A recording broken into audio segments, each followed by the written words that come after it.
Hello guys. Today we're going to talk about the idea of constraints. In the last few lectures we talked about the system of many particles.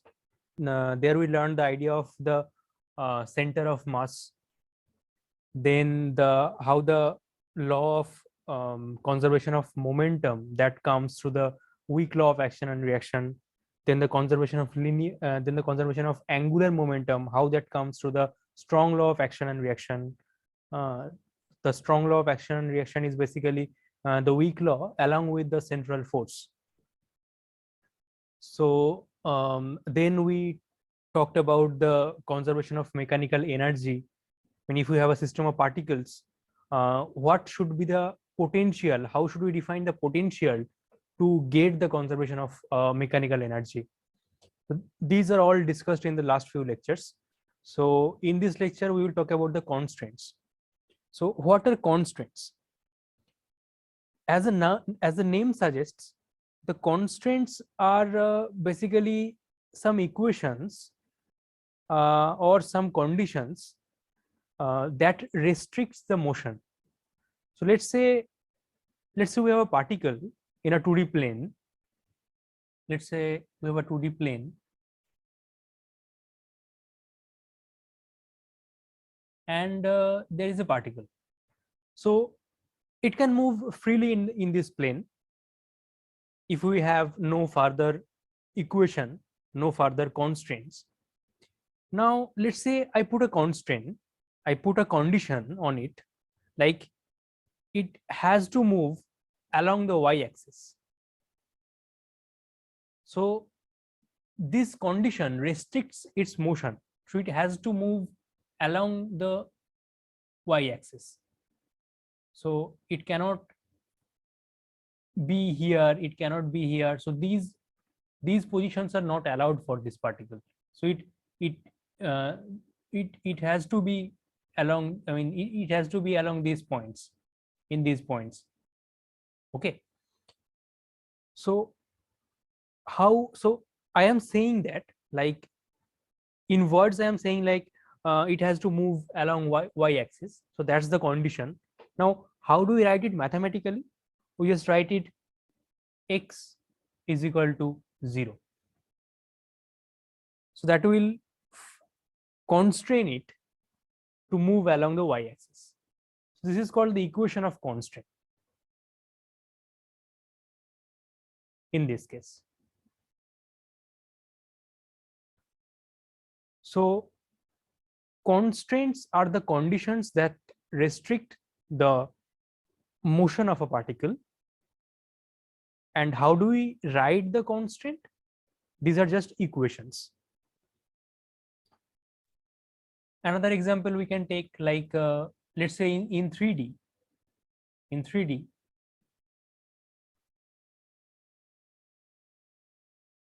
x, y, z.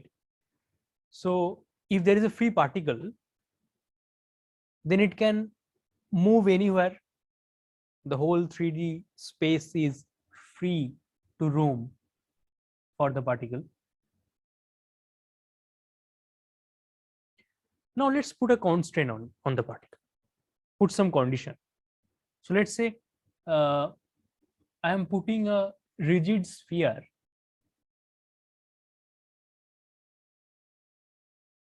centered around the origin, sphere of radius r,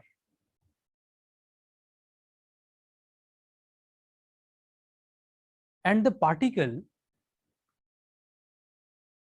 must be outside the sphere. It cannot go inside.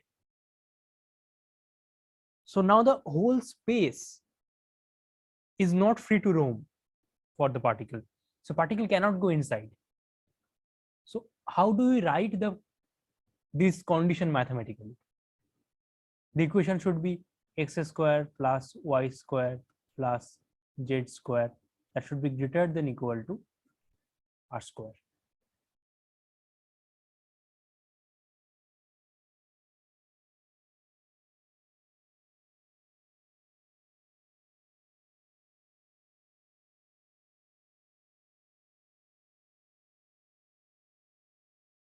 if the constraint is such that the particle can only move in the sphere, I mean the particle can only move on the sphere, it cannot go outside, it cannot go inside.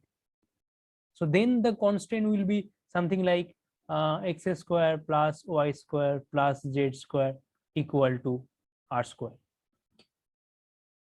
So from these examples, I think the idea of constraints are kind of clear. Like these are the equations that restricts the motion of a particle. That's how we define the constraints. Now, how do we write the equations?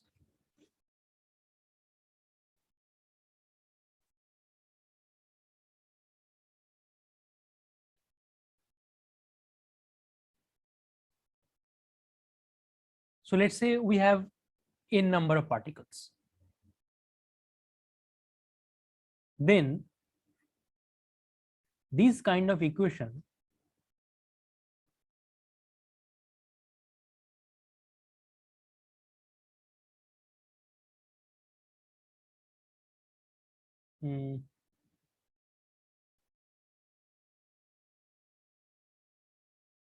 these are called the, I mean, these are the simplest kind of equation that can constrain the motion of the particle. This is one of the simplest kind of constraint equation.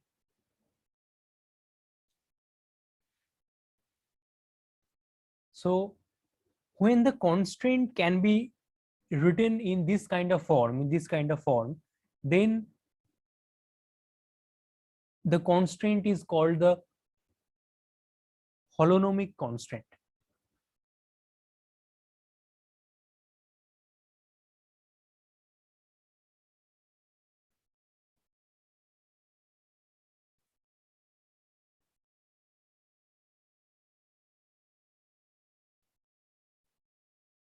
So if the constraint equation can be written in this form, the constraint is called the holonomic constraint.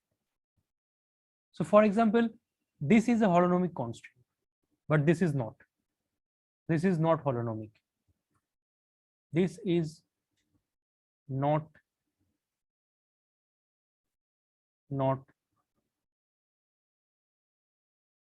holonomic, but this is holonomic. Because it can be written in this form. This is also a holonomic constraint.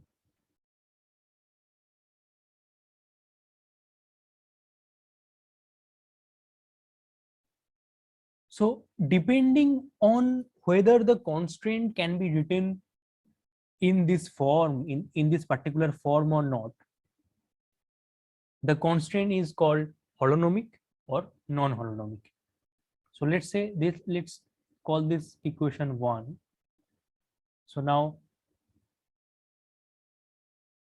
this constraint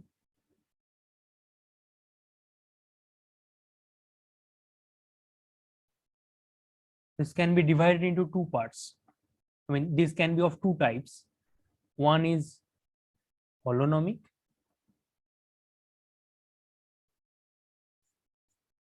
another is non-holonomic.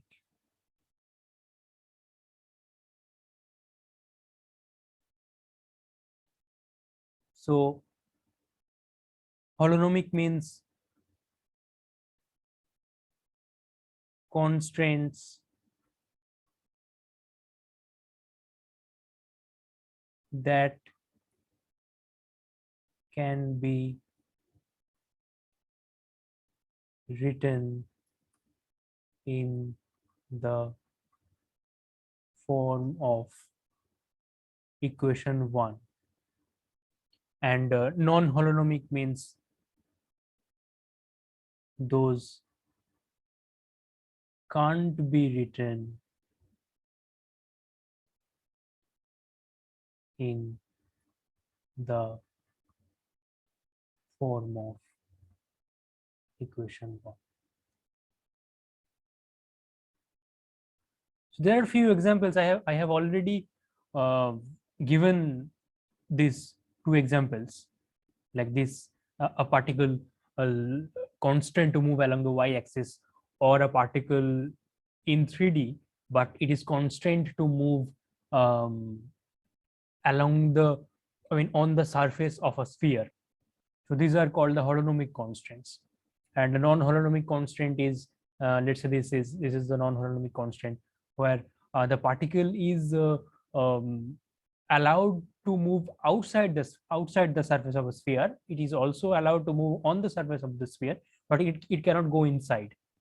These are called the non-holonomic constraints.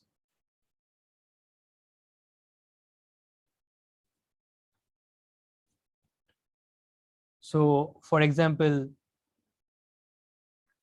I mean, another example would be, another good example would be rigid bodies.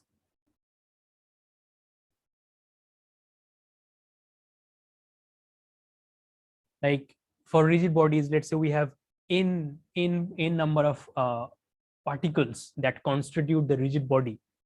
Then, in order to be it a rigid body, the distances between the particles. So let's say these are the particles.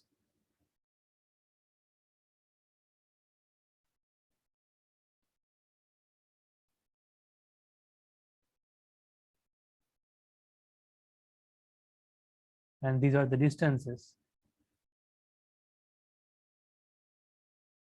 These are the I, R, I, J. These are the distances, which is basically Ri minus Rj. So these are the particles, and this is the distances between the particles. So in order to be a rigid body, the distances between the particles, that should be constant. That shouldn't change. If that is allowed to change, then it is not a rigid body. That's the definition of rigid body. So the constraint equation that basically defines the rigid body. So what is the equation? That is Ri minus Rj square is equal to constant.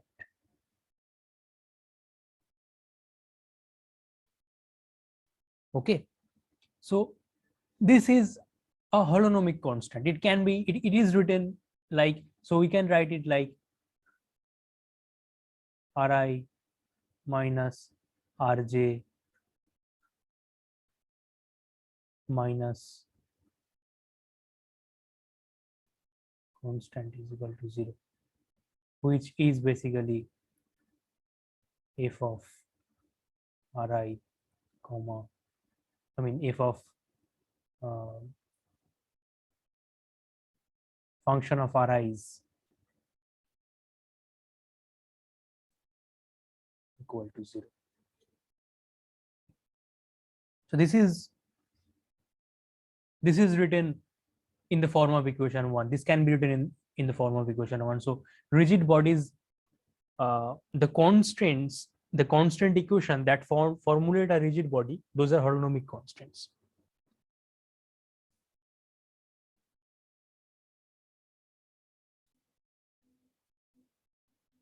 Example of non-holonomic constraint that is already given. Another example would be that is already given here. One example. So another example would be like let's say let's say a child is playing in a field in a 2D plane. So we can call it a 2D plane. So let's say this is XY plane. That is the field. So it is, the child is already constrained in the y direction. So that is a holonomic constraint, like z is equal to 0. It cannot move along the z axis. But let's say we want to put another constraint, like for example, let's say here there is water.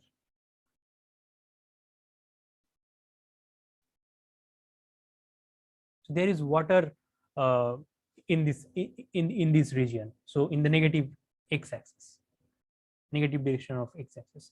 So the child can only play in this region. So this is the allowed region for the child to play. So then the constraint equation would be like x that should be greater than equal to 0. So this kind of constraint, these are called non-holonomic. I mean, this is not written in the form of equation 1, like this is the equation 1. So this is not in the kind of this equal to 0, this kind of form. So this is an inequality.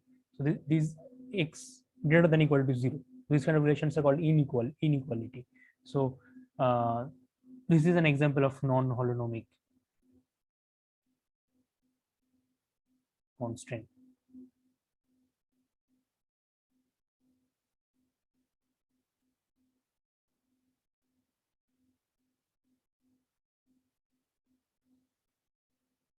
So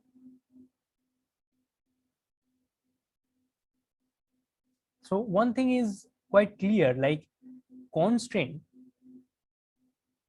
these constraint equations, these are kind of putting restrictions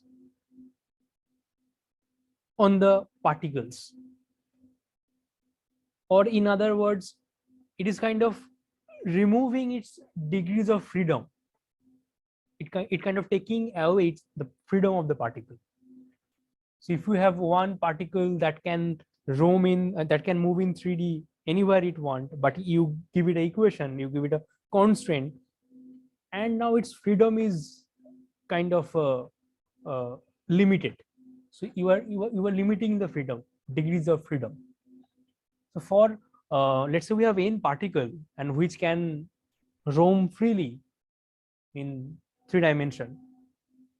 So then the number of the degrees of freedom for each particle will be 3. So it can move around x, y, and z axis. Number of independent, so degrees of freedom is defined like the number of independent coordinates that are required to explain the particle's motion.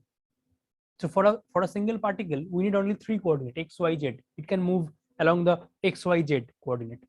So if we have n such particles, we have 3n degrees of freedom. Each particle can move individually and independently. So we have 3n degrees of freedom for them. But if we have, so let's say for n particles, so if we have degrees of freedom,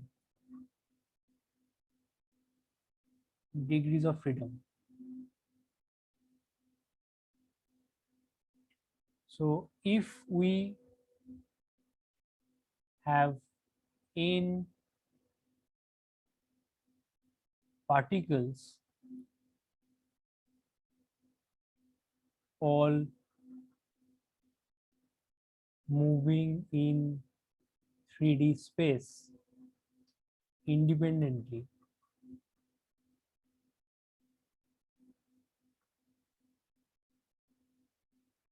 then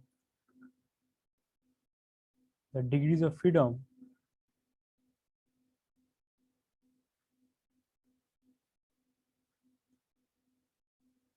of them, of the system,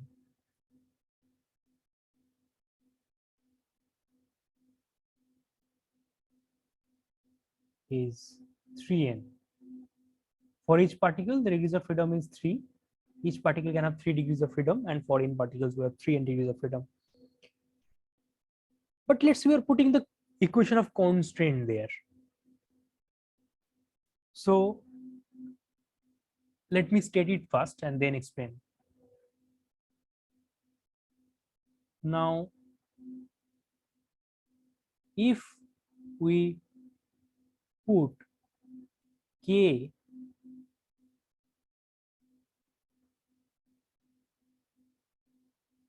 independent holonomic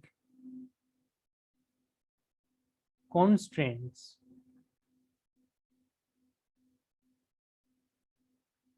then the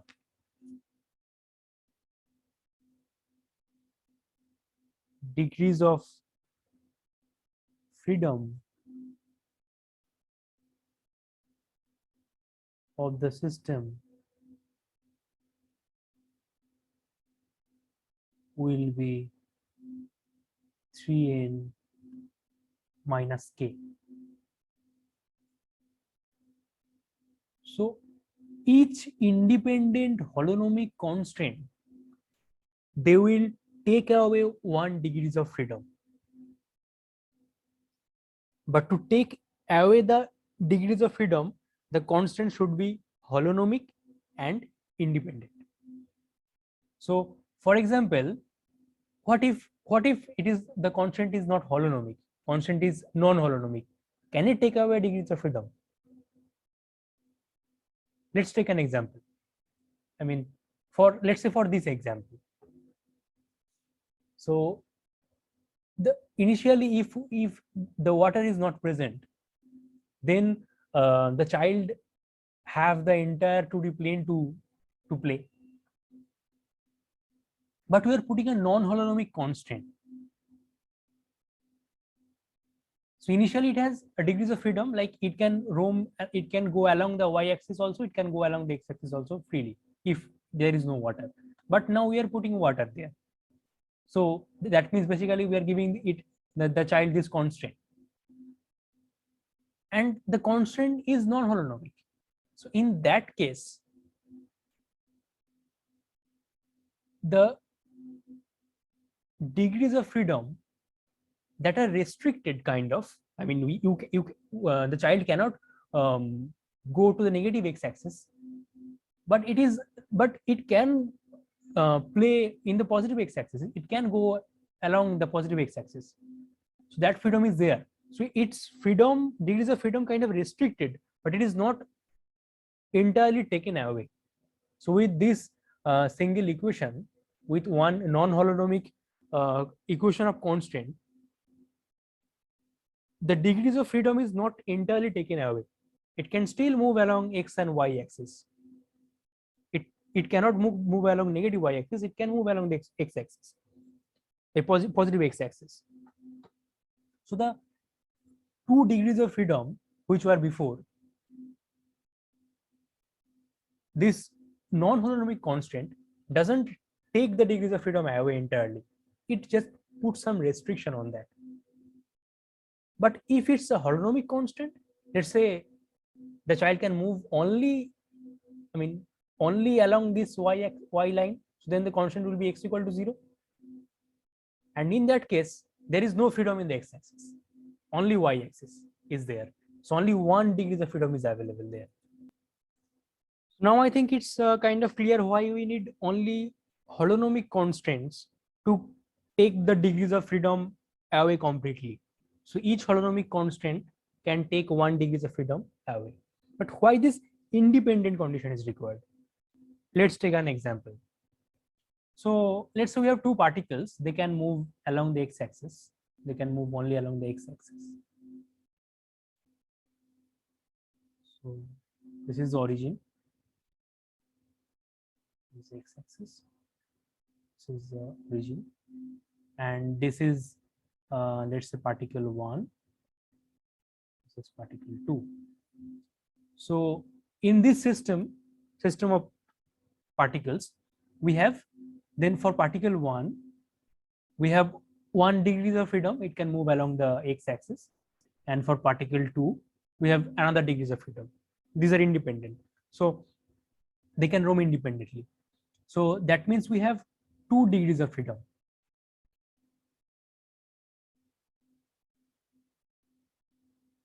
Okay, so now I am giving some more constraint in it, some more constraint equation in it. So let's say I'm saying that x1, position of particle, that is 1, x2, that is 2, and x2 minus x1, that is equal to 1. So I'm giving this 3 constant. All constant are holonomic constants, but I'm giving 3 constant equations. So how many degrees of freedom will be available then for the system, for this system? Is it negative? I mean, it can't be negative, right? The freedom cannot be negative. It can be zero. Right? We have no degrees. We have no, I mean, a system which has no freedom, but it cannot go negative. That doesn't make sense. So that means these constraints, these are not all independent. For example, x1 equal to 2 and x1 equal to 1 and x2 equal to 2, only these two, only with the help of these two constants, we can build this constant. I mean, this third one is dependent on these two. So only these two, first two, are is enough to uh, uh, to show to take the degrees of freedom away, to fix the position of these two particles. This third one is doing nothing basically. Or you can say, you can take this first one and this third one also, and you can, I mean, first and third one, then the second one is doing nothing. So only two, any two of them are independent. But if you take the third, another one, then that is not independent. So that will not take the degrees of freedom away. So to take away the degrees of freedom, we need independent and holonomic constraints. Okay. So that's the meaning of this statement. Like if we put k independent holonomic constants, then the degrees of freedom of the system will be 3n minus k. So for example, so let's say we have n particles. Let's say we have n particles. So then our without the constant, our coordinate system will be, I will term them as old coordinate system. So let's say we have n particles. First write that we have n particles. Okay, we have n particles.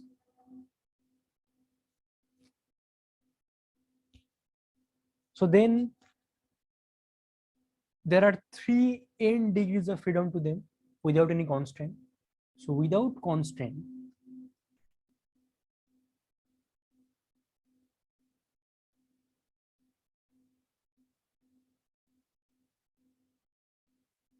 coordinate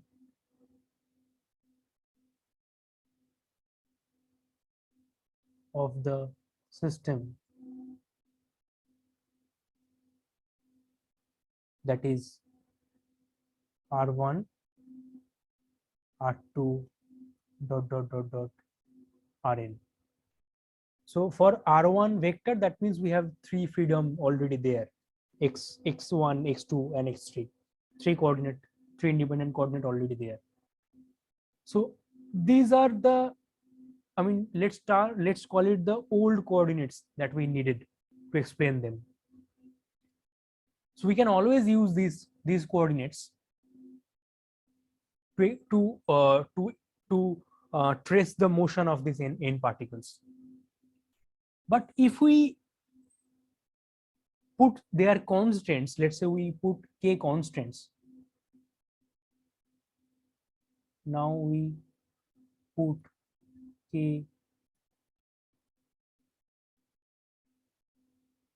constraints which are independent and holonomic. Independent and holonomic constants. Then the degrees of freedom will be 3n minus k. So we don't need all the 3n coordinates, all the from R1 to Rn, all these coordinates, we don't need them. We don't need all of them. So we only need 3n minus k independent coordinates to explain the motion. So we can explain it in these 3n coordinates, but that is that is not necessary. We can do it by choosing some I mean the minimum number of coordinates that are required to explain the motion, that is 3n minus k. So we can form those coordinate system. So those coordinate systems are called the generalized coordinates. So generalized coordinate means the minimum number of coordinates, the minimum set of coordinates, those are needed to explain a system. Okay, so then we only need 3n minus k independent coordinates.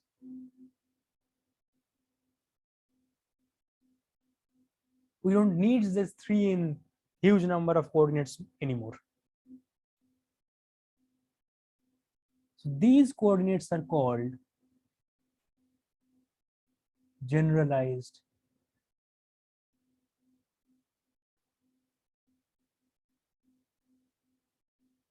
coordinates. And these are written by Qi.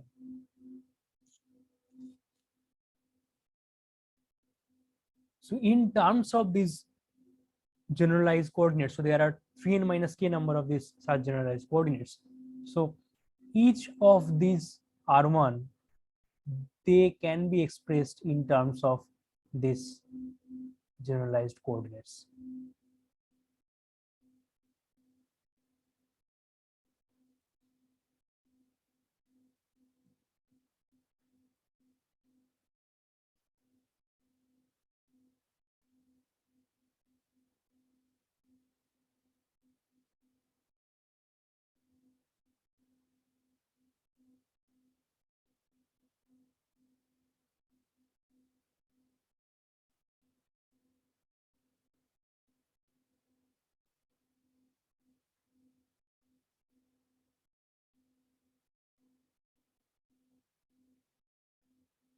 Because this 3n minus k number of generalized coordinates, these are enough.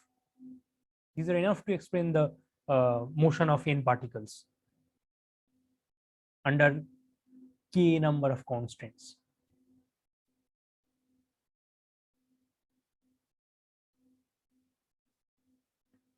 An example, let's take an example and understand this. So let's say we have a double pendulum.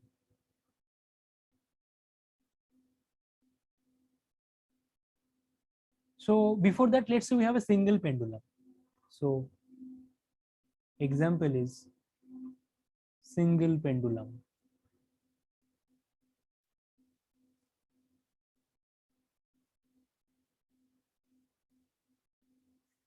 So where the particle, so this is the equilibrium position and this is the bob. So the particles that is oscillating along this, and let's say length of this rope is L. So for this single pendulum, let's say this particle, the constraints are put in such a way that the let's say this is a 2D plane, this is XY plane, this is the XY plane, and the z-axis is into the plane of paper. So the constraints are like it cannot move along the z-axis, so it should move along the XY plane. That is one constraint. And another constraint is this distance is fixed. Okay, so now the first constraint that just removes the z-axis from the equation. We don't need and along the z-axis there is no freedom is there. So that is z is equal to 0. So that is z is equal to 0. This is one constant. This is a holonomic constant, and it takes away 1 degree of freedom. another degrees of freedom that is taken away by this equation, that is x square plus y square equal to x square. The distance from this point, let's say this is the origin, this is the origin, this is x and y axis. So distance from this point is fixed, that is L. So this constant, this is a constant number 2, this takes away another degrees of freedom. So we only have 1 degrees of freedom. So we don't need the z coordinate, we already don't need to for this particle, but we don't need the both of x and y coordinate also. I mean, we don't need 2 coordinate also. I mean, we only need only 1 coordinate. And what should be the coordinate then? Should it be x, or should it be y, or should it be something else? We can take another coordinate and we just express x and y in terms of that coordinate, and that new coordinate would be the generalized coordinate. The only 1 coordinate that will be sufficient to explain its motion under these constraints. That is the angle, the angle from this equilibrium position. Let's call it theta. And then x will be like L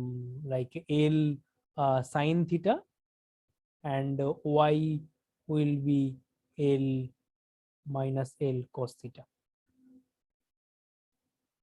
So x, y are dependent here through this equation of constraint equation. So this theta, the new coordinate that we are defining, and only this theta coordinate can explain its motion. So this theta is called the generalized coordinate. This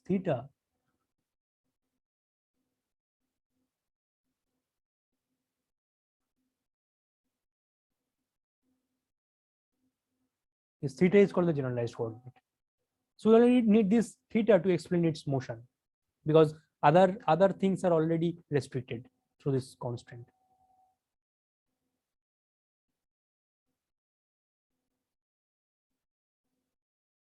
Okay.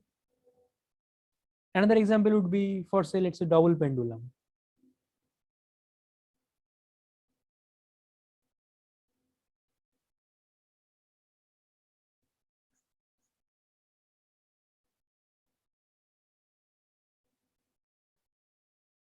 Let's say we have a pendulum here, and there is another pendulum attached to it. Its strength is, let's say, L1, it's L2, mass is M1, and its mass is M2. And it can only move in this plane, in this 2D plane. So then it seems like we need without any constant, we need xy, x1, y1 coordinate to explain its motion of M1. And for the second particle, we need x2 and y2 coordinate system. So 4 coordinates are needed if the z motion is already restricted. But these x1, y1 and x2, y2, these are constant to this length of the rope. So length of the rope is fixed, and that puts a constraint on this x1 and y1 and the x2 and y2. That puts 2 constraints basically. So we only need 2 independent coordinates to explain this double pendulum, to explain the motion of this double pendulum. And those are this angle from this one, that is theta 1, and angle from this position, that is theta 2. So these 2 angles will be necessary, will be sufficient to explain its motion. So we don't need all those 3 into 2 6 coordinates to explain it. All those are not necessary. Not so only these two are enough. So the now for this problem, then the generalized coordinates, generalized coordinate are theta1 and theta2. Okay.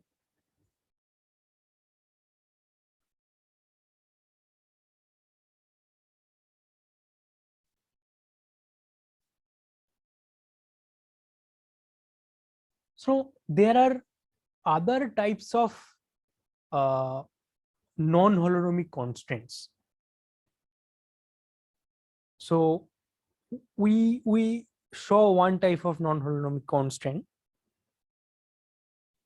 that is the inequalities. So non-holonomic constraints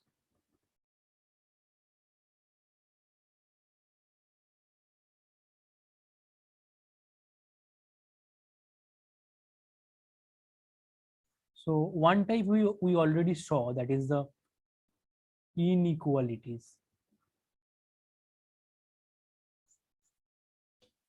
Another type is non-integrable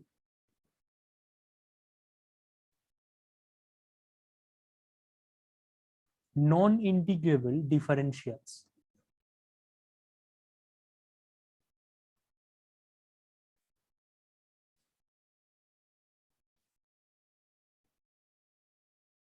So in the next classes, when we will talk about the um, Lagrange multipliers and all that, we will show that these non-integrable differentials, these non-holonomic constants, they can be tackled with the Lagrange multiplier method.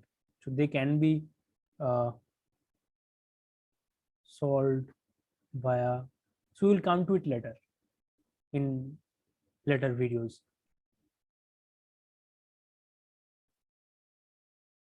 Lagrange multipliers. So what are these non-integrable differentials? And there are another type of non-holonomic constants that is higher order derivatives involved in this equation. We will not talk about them.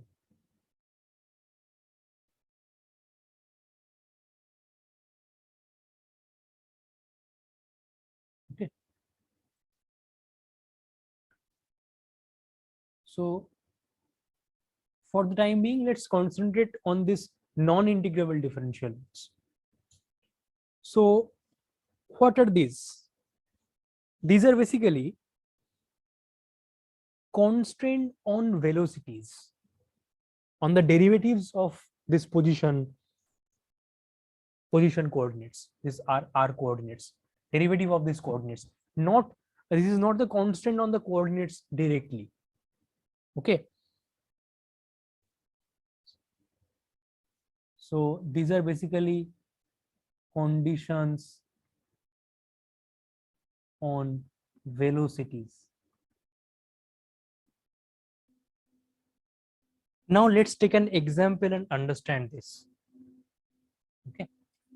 Understand these conditions on velocities.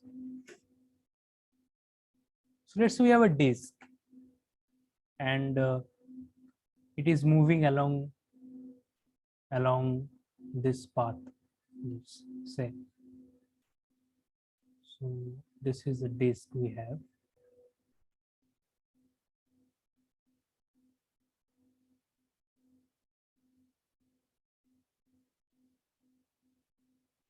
The radius of the disk is a.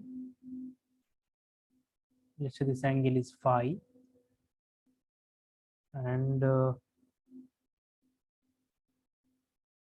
this is the coordinate.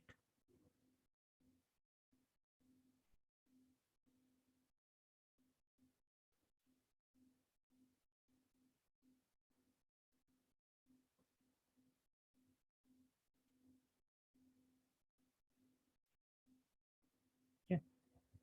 So y coordinate, x coordinate, coordinates. This path is along the xy plane. This path is along the xy plane. The velocity of the disk is v, and position is defined by this point. It makes an angle theta with x-axis. Okay, the point that touches the path, in the xy plane.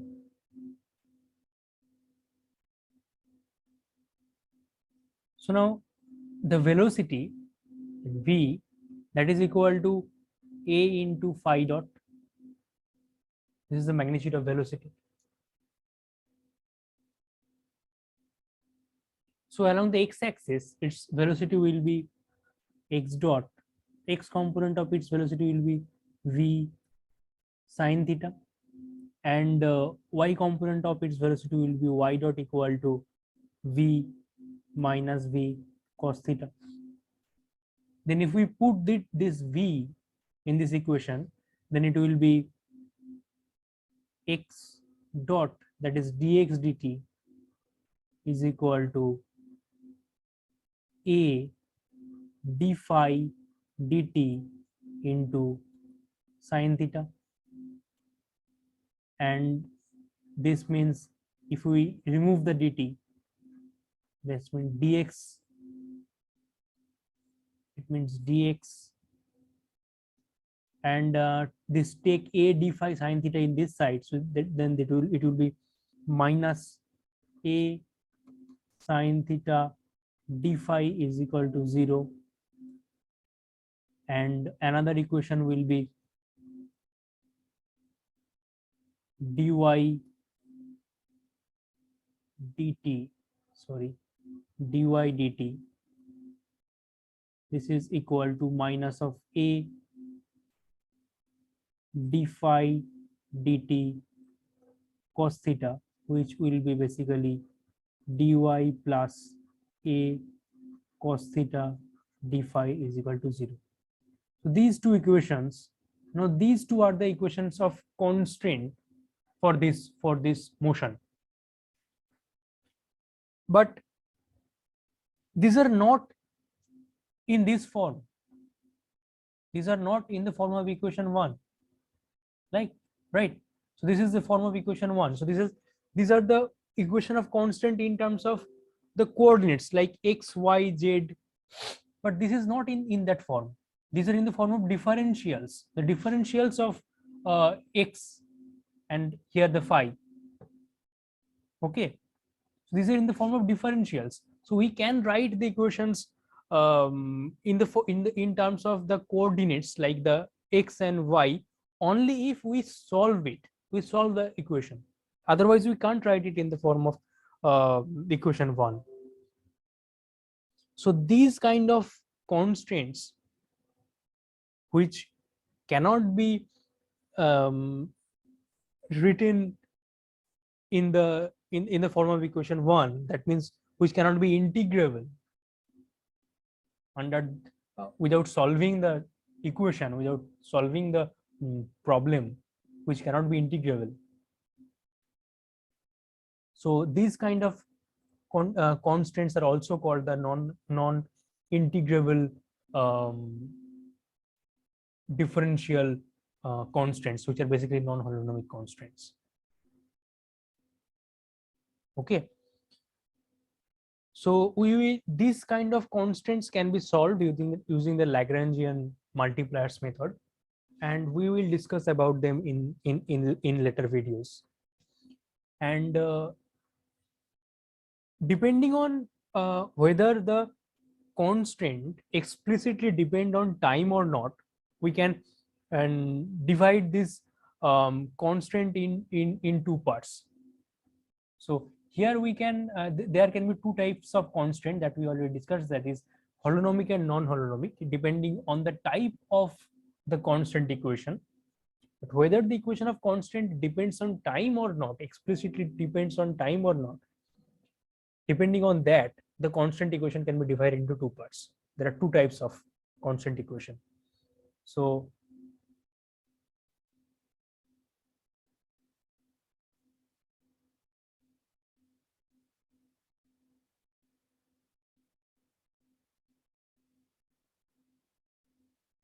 depending on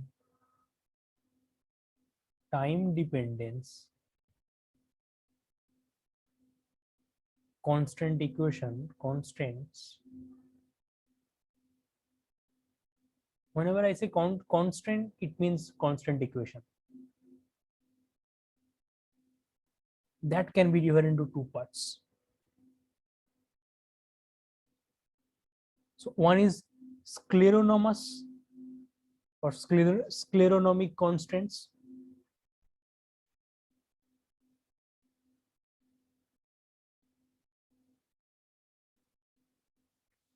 And another is rheonomous constraints.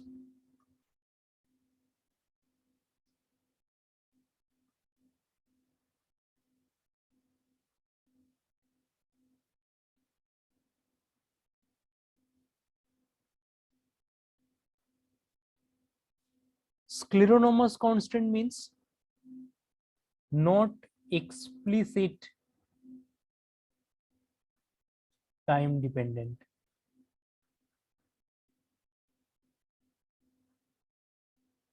This means the constraint equation, that there we use only the coordinates like x, y, z, or r1, r2, r3, and such coordinates.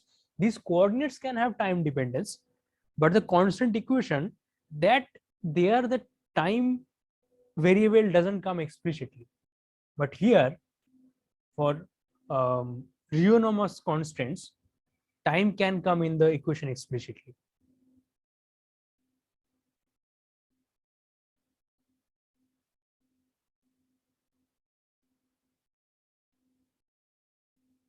Explicit time dependent. Example,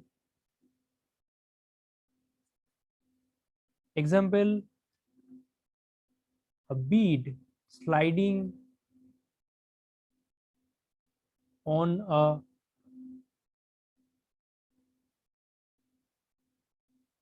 rigid and fixed wire.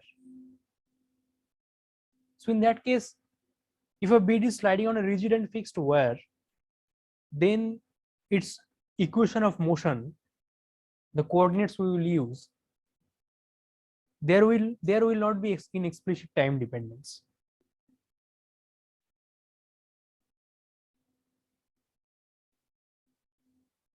For example, let's say the wire is along x-axis. So then in that case, if the wire is along x-axis, then the bead can move only along x-axis. So in that case, the constant equation will be z is equal to 0 and y is equal to 0. There is no explicit dependence on time.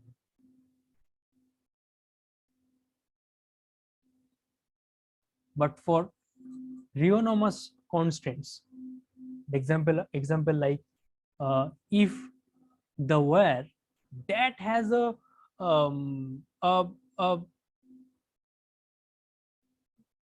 time, that has a prescribed motion, in time. So if the wire is moving, if the wire is moving in some particular fashion